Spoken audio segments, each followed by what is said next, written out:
하나님 말씀 보겠습니다. 신약 성경 사도행전 7장에 기록된 말씀. 사도행전 7장 54절부터 60절까지 기록된 말씀.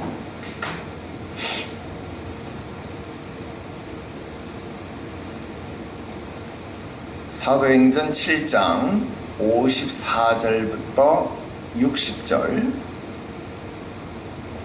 우리 함께 한 목소리로 합독합니다. 읽어요. 시작.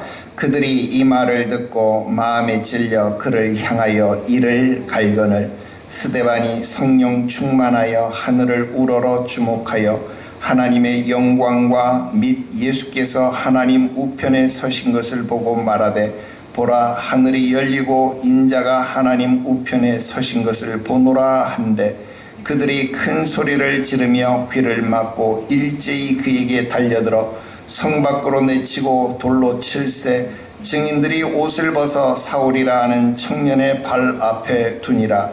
그들이 돌로 스데반을 치니 스데반이 부르짖어 이르되 주 예수여 내 영혼을 받으시옵소서 하고 무릎을 꿇고 크게 불러 이르되 주여 이 죄를 그들에게 돌리지 마옵소서.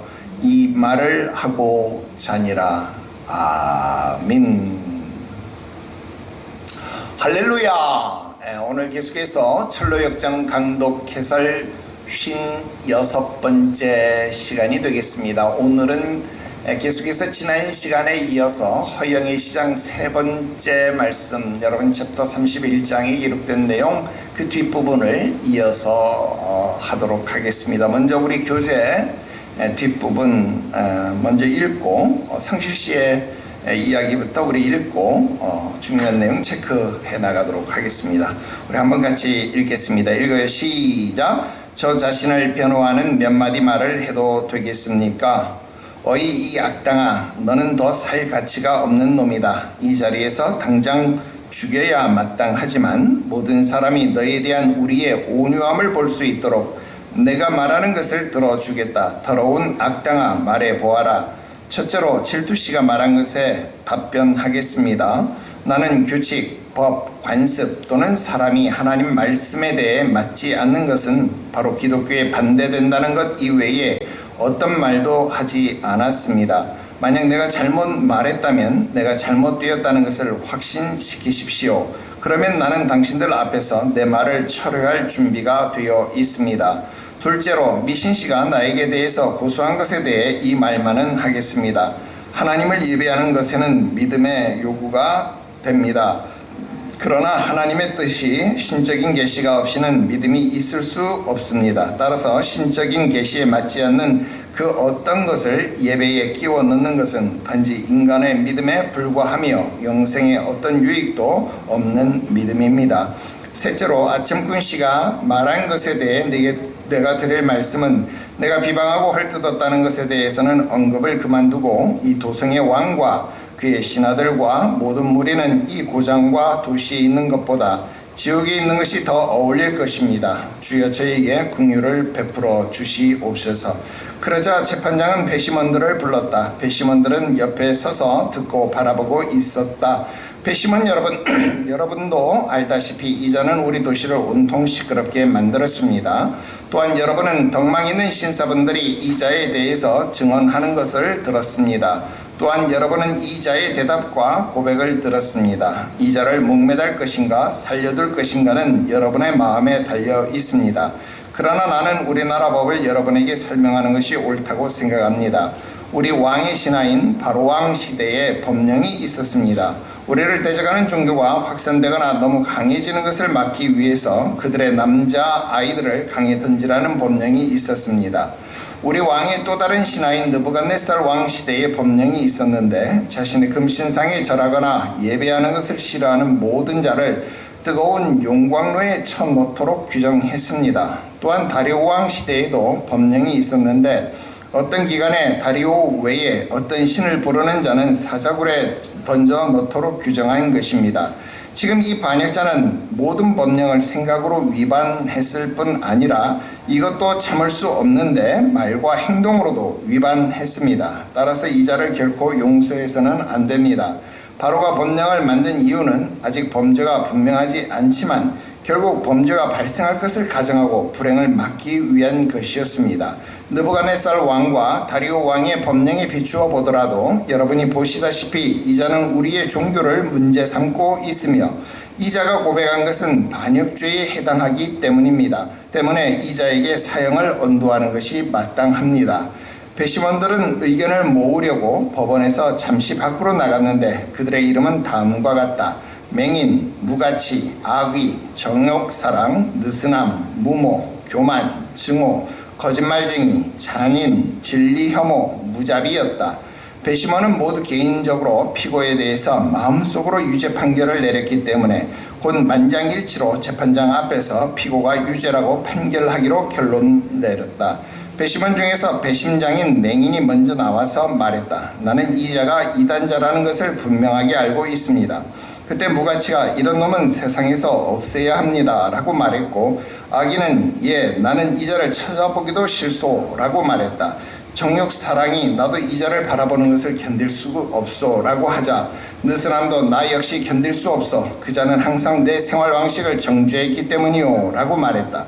무모가 저자를 목매답시다. 목매달아야 합니다 라고 외치자 교만은 순례자들을 향해 비열한 자식 같으니 라고 욕했다. 증오는 저 인간을 보면 내 마음에 분노가 끓어오릅니다 라고 했고 거짓말쟁이는 저자는 불황자요 라고 외쳤으며 잔인은 저자를 목매다는 것은 그에게 과분한 일이요 라고 소리질렀다. 진리 혐오가 저놈을 어서 죽여 없애버립시다 라고 말하자 무자비가 이 세상의 모든 것을 나에게 준다 하더라도 나는 저 인간과 화해할 수 없어. 그러므로 어서 저자에게 사형 판결을 내립시다 라고 했다. 이렇게 해서 그들은 사형 판결을 내렸고 성실은 사형 선고를 받았다. 성실은 가장 잔인한 죽음에 처해지게 되었다. 그들은 성실을 끌고 밖으로 나갔다. 그들의 법에 따라서 그들은 처음에 성실에게 채찍질을 가했다. 그리고 주먹으로 때렸다. 그 다음에 그들은 칼로 성실의 피부를 도려냈다. 그러고는 성실에게 돌을 던졌고 성실의 몸을 칼로 찔렀다. 그리고 마지막으로 성실을 불에 태워 죽였다. 이렇게 성실은 최후를 맞이했다. 그런데 내가 보니까 군중 뒤에서 마차 한 대와 말 두 필이 성실을 기다리고 있는 것이 보였다. 원수들이 성실을 죽이자마자 성실은 마차에 태워져서 나팔 소리와 함께 일직선으로 구름을 통과해 천성의 문으로 가는 가장 가까운 지름길로 들려 올려졌다. 그러나 크리스천은 사형 집행이 연기되어서 감옥으로 다시 돌려보내졌다. 크리스천은 감옥에서 얼마간 있었으나 모든 것을 지배하시고 억제하시는 하나님이 그들의 분노를 누그러뜨리셨고 결국 크리스천은 탈출해서 가던 길을 계속 갈 수 있었다. 크리스천은 다음과 같이 노래 불렀다. 성실시 그대는 주께 충성했습니다. 그대는 주와 함께 복을 받았습니다. 충성되지 못한 자들이 헛된 즐거움과 함께 있다가 결국 지옥의 고통 속에서 울부짖고 있지 않습니까? 충성에 대해 노래하라 노래하라. 그대의 이름은 기억에 남으리. 비록 그들이 그대를 죽였으나 그대는 아직도 살아 있습니다. 여기까지입니다. 자, 다시 처음으로 돌아가서 우리 맨 첫 번째 줄 저 자신을 변호하는 몇 마디 말을 해도 되겠습니까? 이 부분에 밑줄을 그읍시다. 자, 성실 씨는요 지금 자기를 고소하는 3명을 향해서 차례로 반론을 제기하겠다 그렇게 이야기를 합니다. 제가 인생을 살면서 가장 어려운 부분, 제가 인생을 살면서 가장 해결하기 힘든 부분이 있었다고 한다면 바로 이 부분이 아니었나 그런 생각을 해보게 됩니다. 도대체 어떻게 해야 하는 것이 옳은 것인가 잘 모르겠더라 하는 겁니다.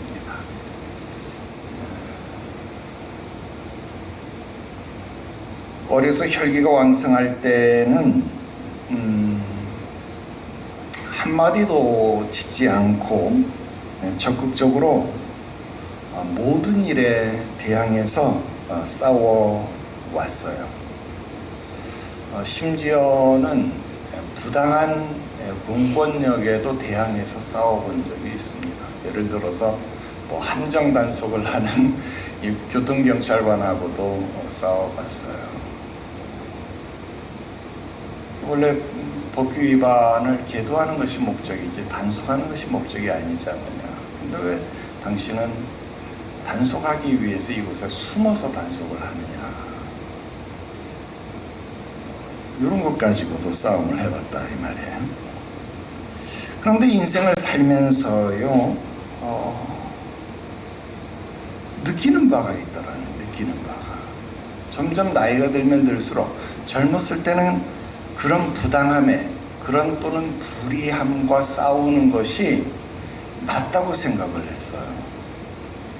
그리고 다른 사람은 비겁해서 안 싸우더라도 나라도 싸워야 이 사회가 조금은 안전해지지 않을까, 이 사회가 조금은 깨끗해지지 않을까, 일종의 그런 사명감, 정의감 이런 것들이 불타올랐었고 그런 생각을 가졌었는데 나이가 들면서 조금 무슨 생각을 하게 됐는가 하면 싸우면 싸울수록 나만 손해를 본다, 나만 손해다, 이런 생각을 갖게 됐어요.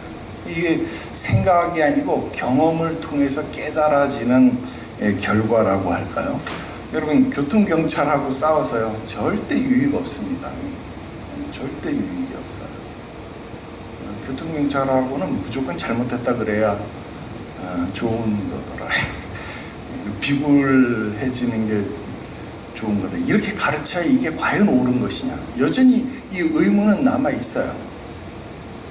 근데 결과론적으로 보면 그렇게 해야 최대한 벌점도 안 먹고 싼 범칙금을 끊고 지나갈 수 있다. 물론 내가 교통법규를 철저히 지켰다라고 한다면 아무런 문제가 없겠죠. 그러나 혹간 실수할 수 있잖아요. 혹간 실수했을 때 그런 일이 발생했을 때 어떻게 해요?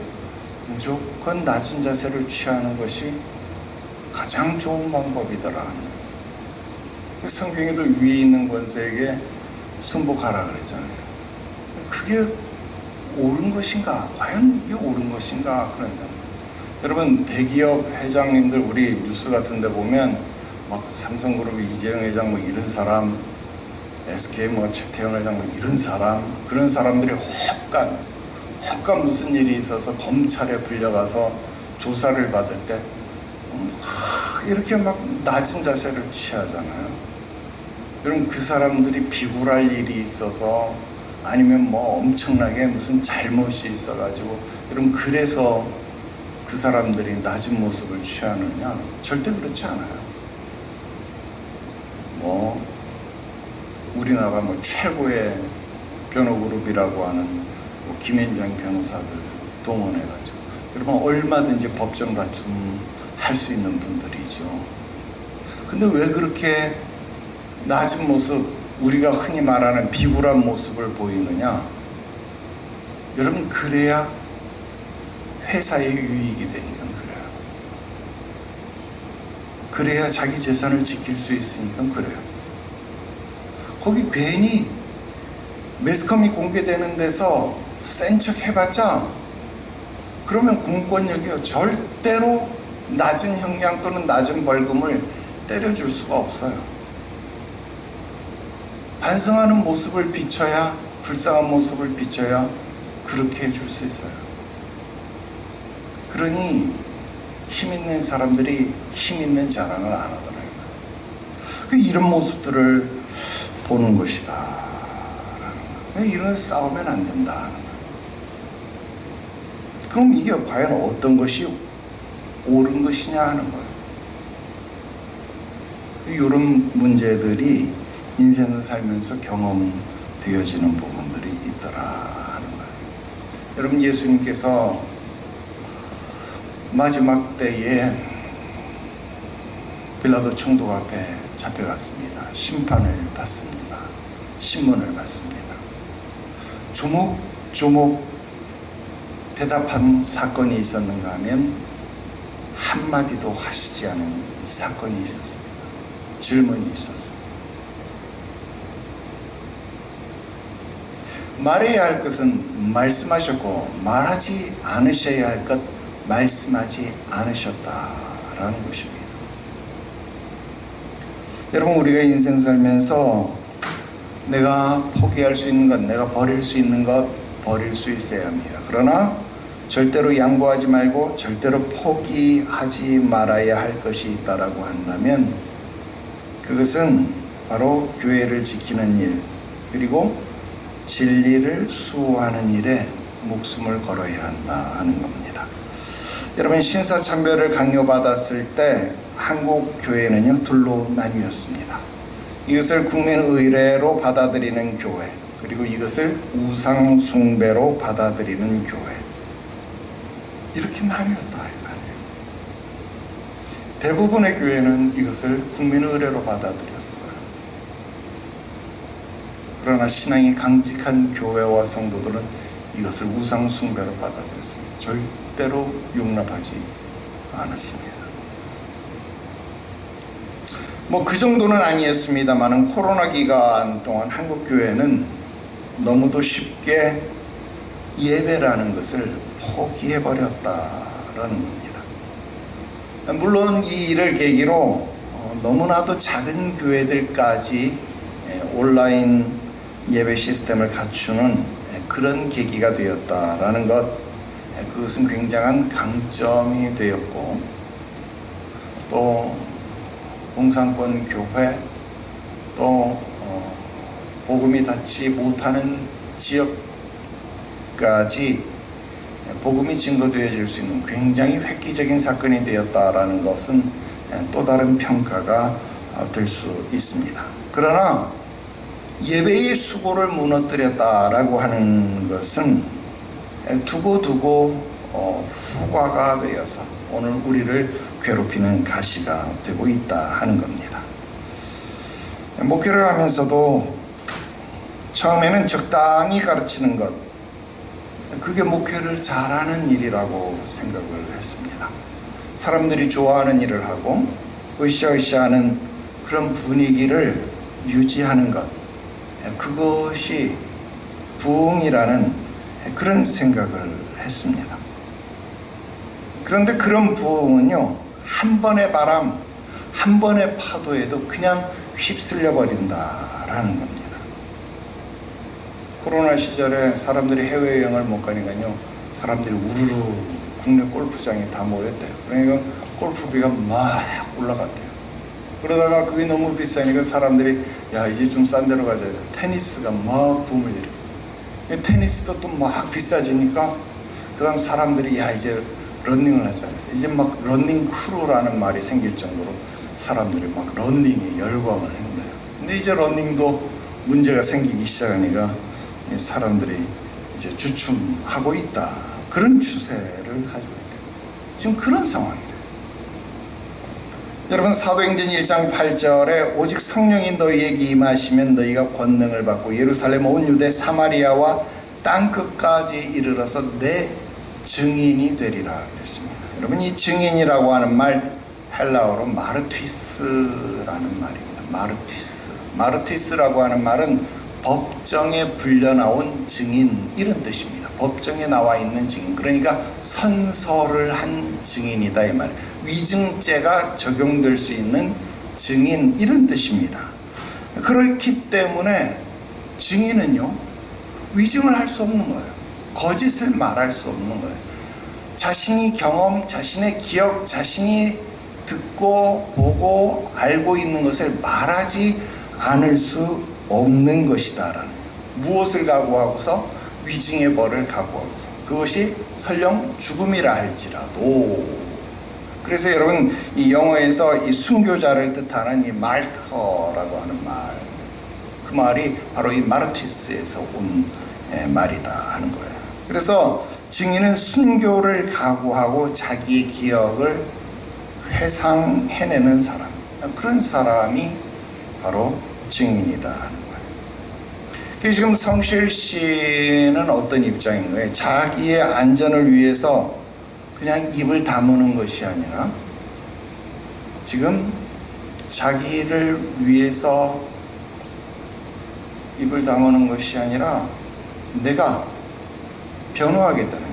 여기서는 지금 내 자신을 변호하는 몇 마디 말 이렇게 표현했지만 지금 여기서 저 자신이라는 건 뭐를 말하는 거예요? 나의 복음에 처한 행위, 시장에서의 행위를 말하는 거잖아요. 내가 복음을 전한 그 복음의 행위를 했던 그 내 자신을 위해서 변호하는 몇 마디 말을 해도 되겠습니까? 즉 하나님의 진리와 영광을 드러내기 위한 변호를 하려 했다는 거예요. 여러분 오늘 이 일은요 증인의 사명이다라는 거예요. 여러분 이 일을 멈추어서는 안 된다라고 하는 것입니다. 자, 성실 씨가 말하고자 했던 내용이 무엇일까요? 오늘 말씀에 보면 세 가지가 있었는데 첫 번째 제가 밑줄만 그어놨습니다. 하나님의 말씀에 대해서 맞지 않는 것, 그것은 바로 기독교에 반대되는 것이다 라고 하는 것, 이것을 강조했다라는 거예요. 즉 순교를 각오해서라도 내가 싸워야 할 것은 무엇입니까? 하나님의 말씀과 반대되는 것, 하나님의 말씀과 배치되는 것에서는요 그 어떤 것과도 타협해서는 안 됩니다. 여러분 오늘 우리 신앙에서 다가오는 모든 시험이 무엇인가 여러분 한번 생각해 보세요. 여러분 창세기에서부터 맨날 우리 자주 설교도 듣고 있지만 사단이 우리에게 다가오는 방법이 뭐예요?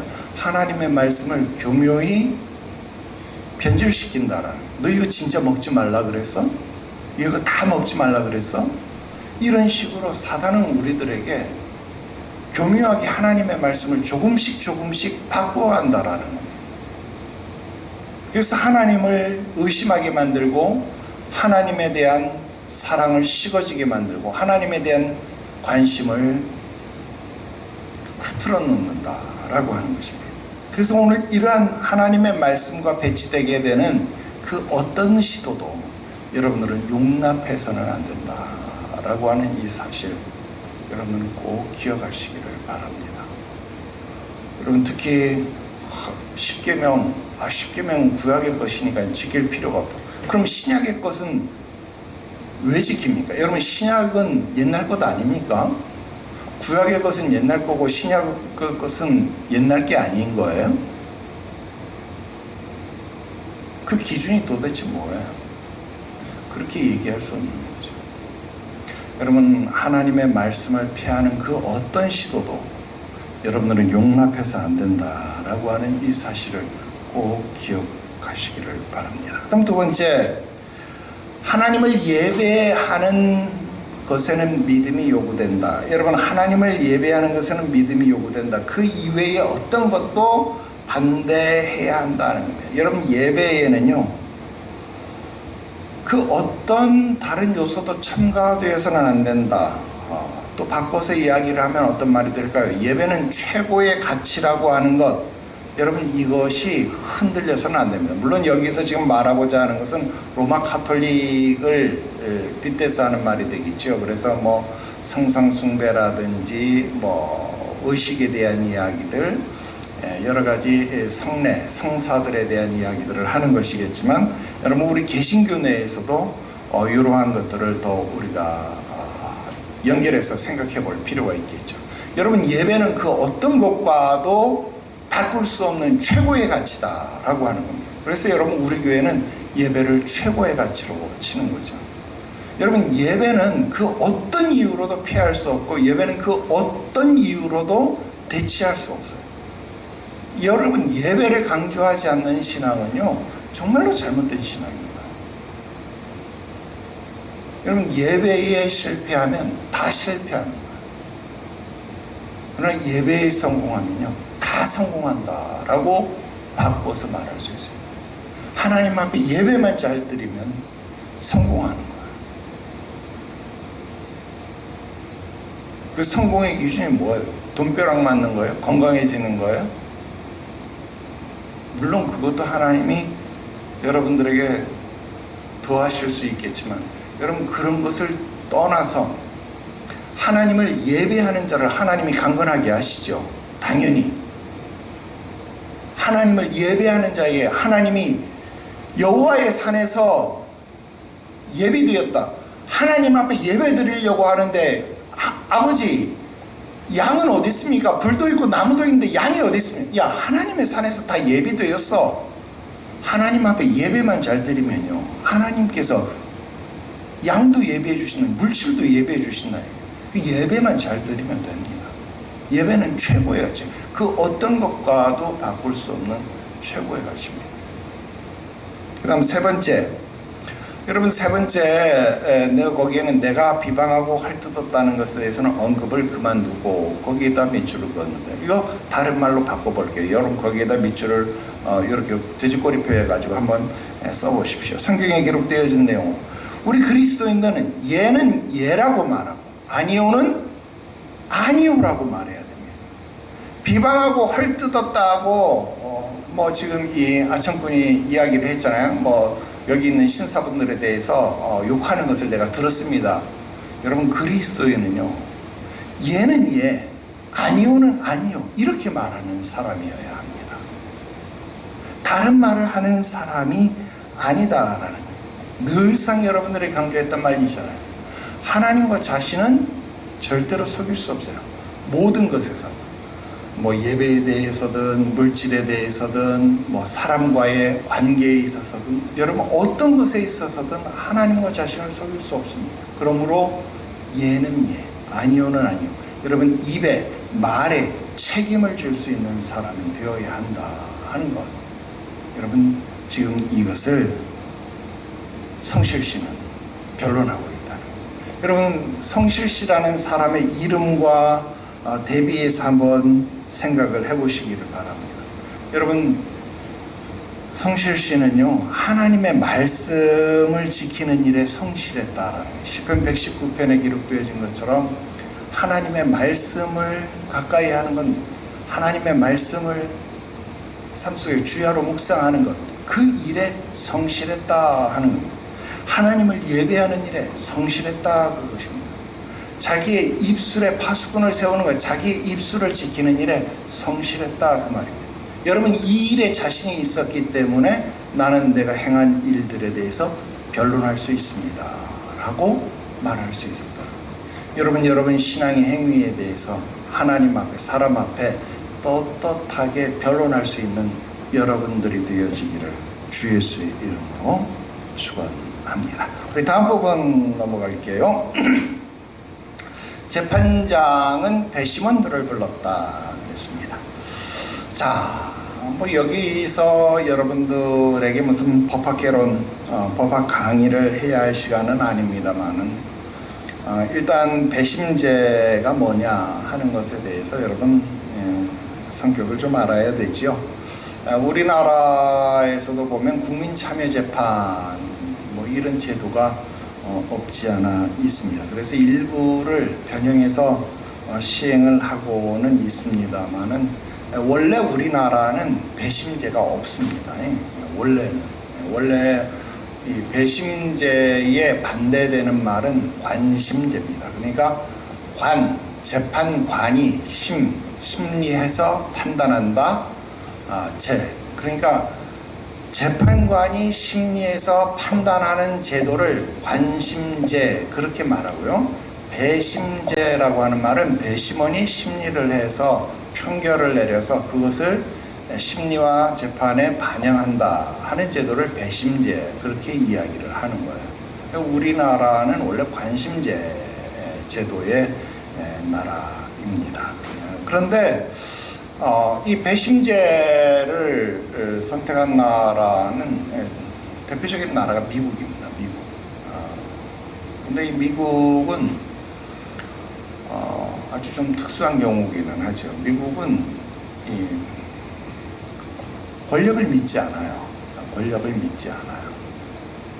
거기에 연방제 국가잖아요. 연방제 국가다 보니까 이 권력을 믿지 않기 때문에 어떤 권력 중심에 서 있는 자들이 개인의 자유를 침해하는 것에 대해서 굉장히 싫어합니다. 미국이 총기 소유를 허가할 수밖에 없는 이유가 국가가 왜 내 권리를 침해하냐, 나는 내가 지킨다. 그러니까 총기를 소유하는 겁니다. 예전부터 물론 서부개척 시대부터 그런 거지만 우리나라는 그렇지 않죠. 국가가 국민을 지켜주는 겁니다. 그러니까 우리는 총기 소지를 할 수 없는 나라가 되는 거죠. 어쨌든 배심제는 권력을 믿지 않기 때문에 거기서부터 출발을 하는 거예요. 그래서 법과 양심에 의해서 판단하는 그런 관심제가 아니라 시민의 상식, 시민의 이성을 통해서 판단되는 그런 배심제를 통해서 개인의 자유를 보장하는 헌법체계, 그게 미국 수정헌법 제6조에 들어 있습니다. 요거 요즘 우리나라 사람들 미국에서 많이 공부해서 들어와가지고 우리나라에서 그 교육제도에 많이 녹아들다 보니까 우리나라에서도 이거 많이 쓰죠. 어떤 이름으로? 집단지성, 이런 말로 많이 포장되어져 있습니다. 그런데 그 집단지성이라고 하는 말이 여러분 지난 시간에도 이야기했지만 벌거벗은 임금님 신드롬이라고 하는 것이 있잖아요. 사회학에서 이야기하는 거. 그 벌거벗은 임금님이라고 하는 신드롬으로 인해서 오염될 수 있다는 거예요. 그래서 집단지성이 아니라 집단광기가 되어질 수 있다는 거예요. 여러분 우리나라에서는 이거 많이 경험했죠. 광우병 사태. 이런 것들이 집단지성이 아니라 집단광기였죠, 사실은. 그래서 이런 집단광기를 간과해서는 안 된다라고 하는 겁니다. 특히 이런 일들이 사회에서 이슈가 되는 일들에 많이 나타나게 됩니다. 특히 반기독교적 움직임에 동조되는 이 사회적 움직임을 조장하는 그런 일들이 나타날 때에 이런 일들이 나타나요. 이걸 아주 교묘하게 아주 나쁜 정치인들이 이것을 이용해요. 포괄적 차별금지법 이런 것들을 이슈를 딱 던지면요, 당연히 이것은 하나님 말씀에 배치되니까 기독교는 반대하죠. 반대해서 기독교계가 확 들고 일어서면요, 여기에 또 반대하는 단체들이 또 일어나게 돼요. 여기가 부딪히게 되는 거예요. 그렇게 해서 이게 갈라치기가 되는 겁니다. 젠더 이슈도 이렇게 던지는 겁니다.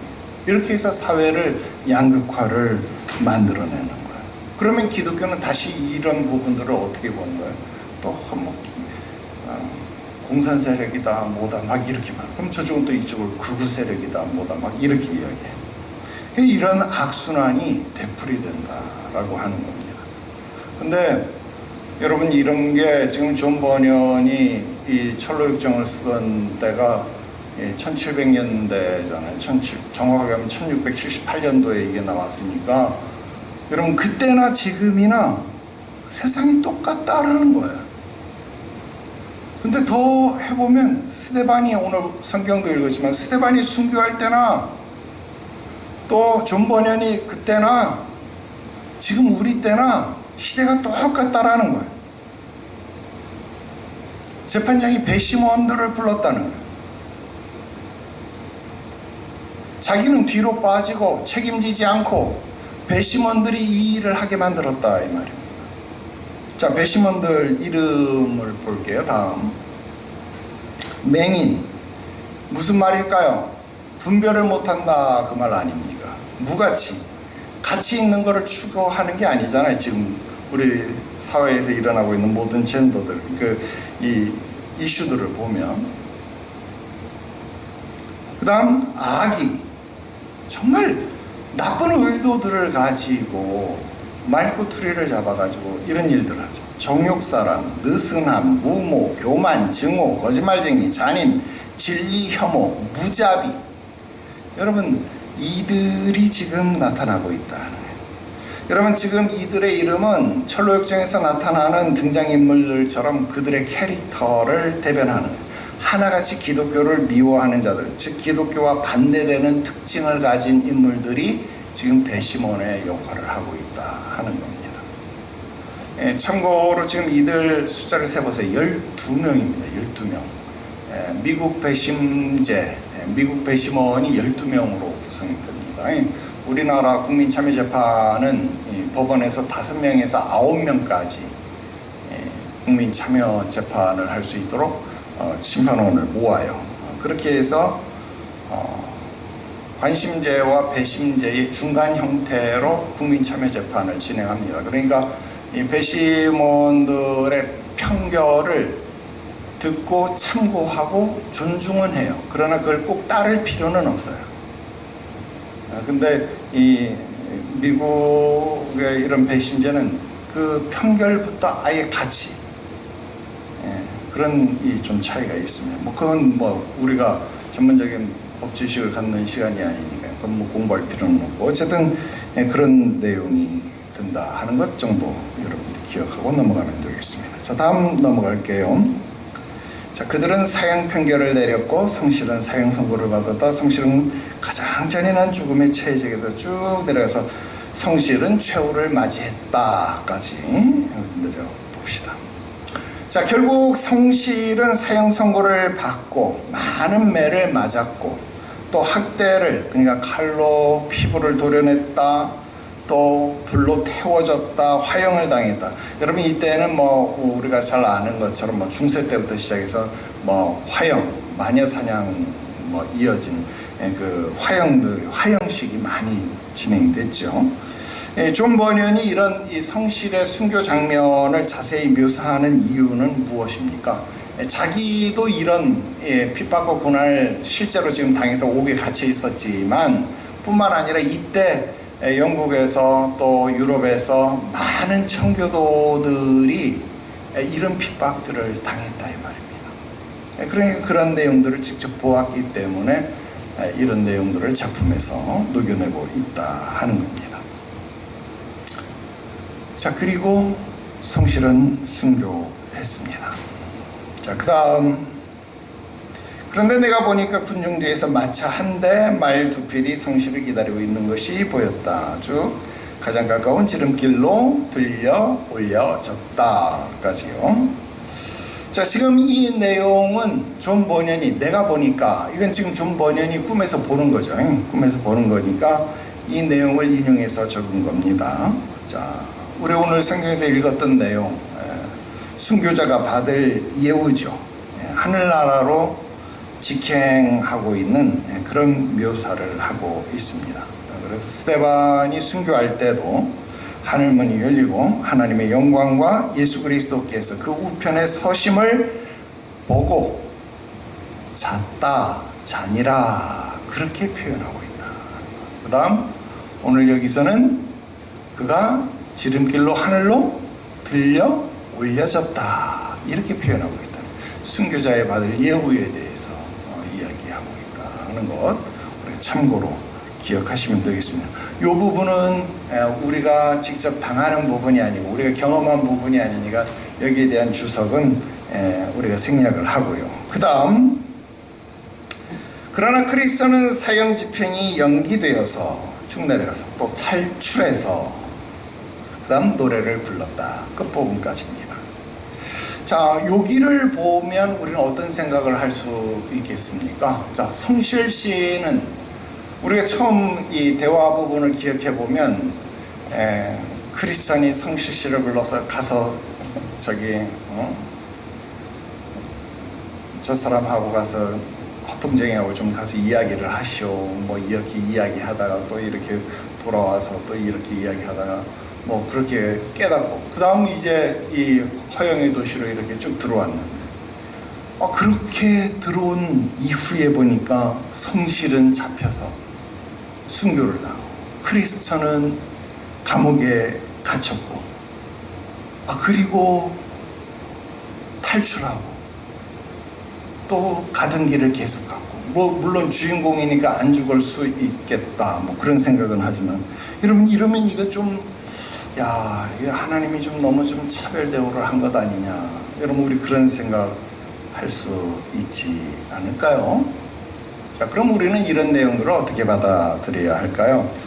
여러분 성경에서도 보면 예수님의 동생이 되는 야고보는 바로 순교를 당하고, 근데 베드로는 여러분 어때요? 천사를 보내서 잠자고 있는 베드로, 감옥 속에서도 잠을 자고 있는 베드로를 옆구리를 발로 차가지고, 옆구리를 발로 차, 야 빨리 일어나, 탈출하자. 천사를 보내서 잠자고 있는 베드로를 깨워가지고 그를 탈출시켜가지고 그를 탈옥시켜주고, 도대체 하나님이 왜 이러실까? 여러분 너무 차별하는 것이 아닌가? 여러분 우리 그런 생각 할 수 있지 않습니까?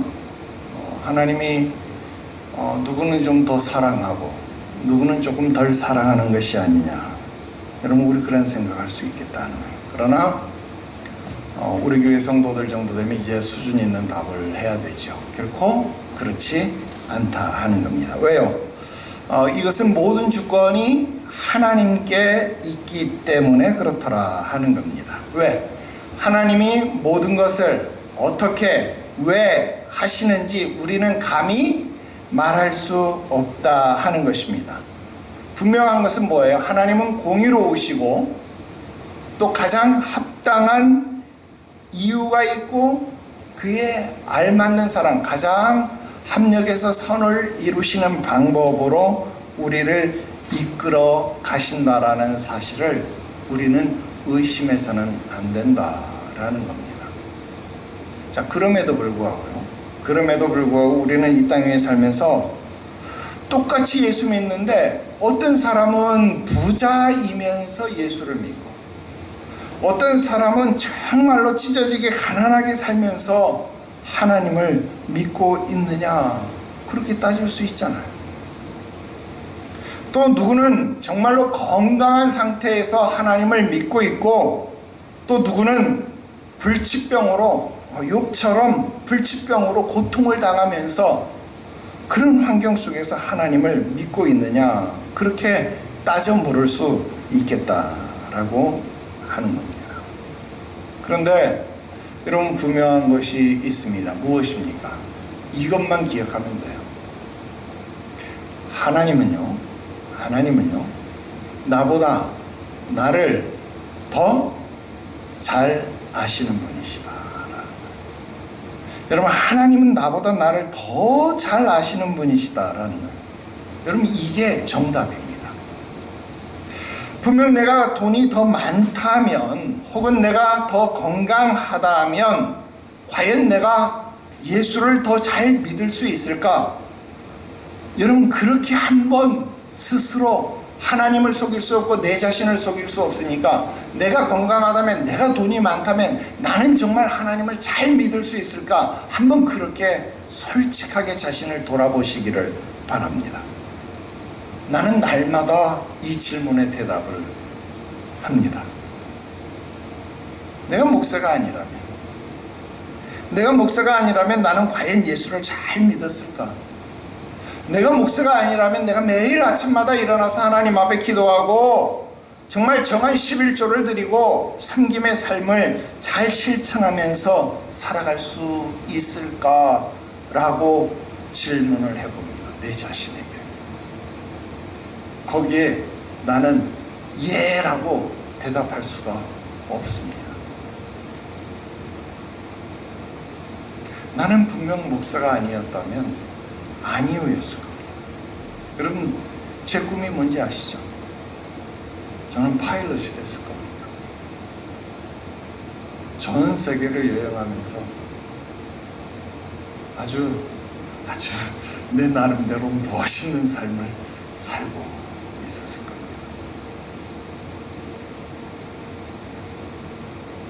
그렇기 때문에 목사가 되어 있는 지금의 삶 돈이 없는 지금의 삶,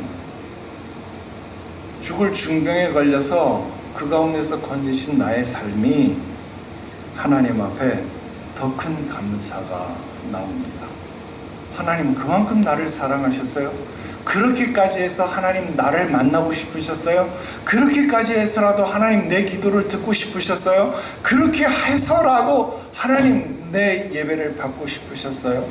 이렇게 생각을 했을 때 얼마나 그 은혜가 감사한지 모릅니다. 또 목사가 되어서도 그런 생각이에요.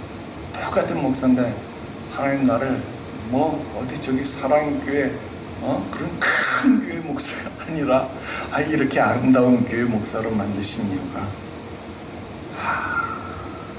이렇구나.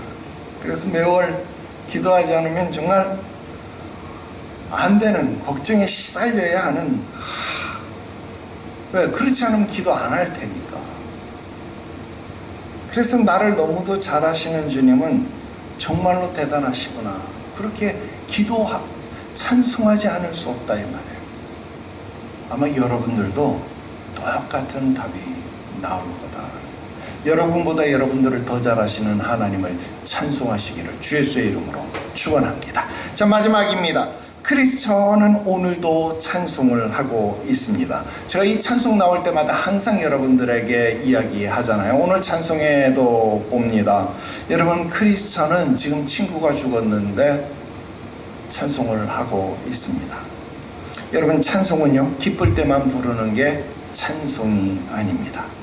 슬플 때도 찬송을 합니다.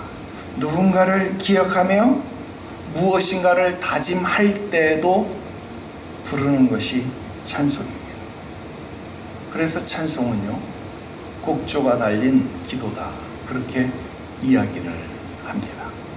특별히 충성에 대해서 노래하라. 자신은 죽지 못했잖아요. 근데 성실 씨는 죽었잖아요. 그러니까 그대는 주와 함께 복을 받았다라고 그에게 그의 죽음을 기리고 이야기합니다. 그러면서 지금 충성을 다짐하는 겁니다. 당신의 이름은 내 기억 속에 영원히 남을 것이다. 그리고 후대의 기억에 남을 것이다. 비록 그들이 당신을 죽였지만 그대는 여전히 내 가슴 속에, 역사 속에 살아남아 있다라고 찬송을 하고 있습니다. 여러분들의 입술 속에 늘 찬송과 기도가 끊이지 않는 순례의 길이 되어지기를 주 예수의 이름으로 축원합니다. 오늘 여기까지입니다. 기도드립시다. 거룩하신 하나님 아버지, 은혜를 감사합니다. 정말로 핍박이 있을 때에, 환란이 있을 때에 신앙은 순수해지고 더 굳건해지는 것을 느낍니다. 마치 우리가 어렸을 때 들었던 이솝 우화 예서처럼 나그네의 겉옷을 벗기는 것은 급하고 강한 바람이 아니라 온화한 햇살이었음을 보게 됩니다. 우리에게 급하고 강한 바람 같은 시험과 환란이 왔을 때 우리는 의의 옷, 믿음의 옷을 더 부여잡고 있지만 따뜻한 햇살이 비춰졌을 때 우리는 어느 순간에 그 옷을 모두 벗어버리는 어리석음을 보이게 됩니다.